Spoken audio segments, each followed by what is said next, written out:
begins with pawn to e4, immediately claiming space in the center. Black responds with pawn to e5, matching that control.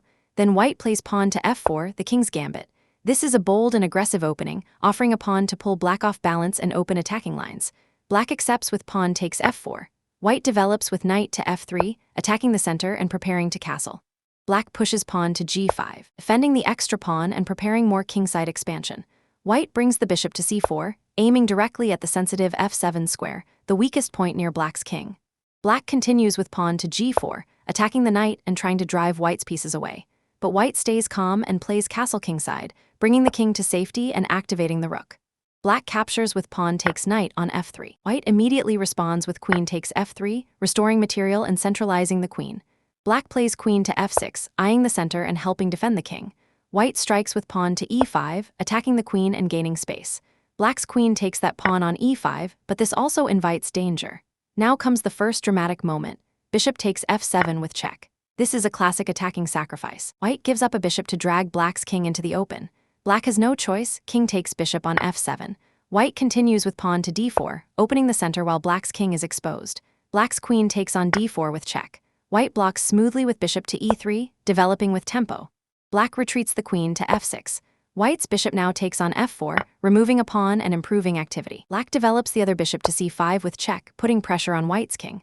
White calmly steps aside with king to h1. Black develops the knight to e7. White brings the knight to c3, adding support to the center and preparing jumps toward attack. Black places the rook on f8, lining up on the open file. White jumps with knight to e4, a strong central square, attacking key points. Black moves the queen to f5, and white launches another wave, pawn to g4. This attacks the queen and gains more space on the king side.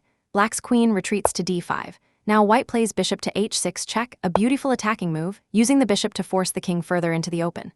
Black's king steps to e6. White follows with knight to g5 check, another forcing move. Black's king stumbles to d6. White now brings the rook to d1, placing it directly against black's queen and king. This is powerful coordination. Black tries counterplay with rook takes queen on f3, but white answers instantly with knight takes rook on f3. Black's king goes to c6, trying to escape the center. Now white's rook crashes in with rook takes queen on d5, a huge blow. Black's knight recaptures with knight takes rook on d5. White continues the attack with knight to e5 check. Black's king moves to b6, and finally white plays pawn to c4. This last move is quiet but deadly. It attacks the knight on d5, restricts black's king, and shows that white's attack is still rolling while black's position is falling apart. Black's king has no real shelter, the queen is gone, and white's pieces are still active. Black resigns. This was a fearless king's gambit attack, full of sacrificed material, exposed kings, forcing checks, and relentless pressure. A true romantic chess battle.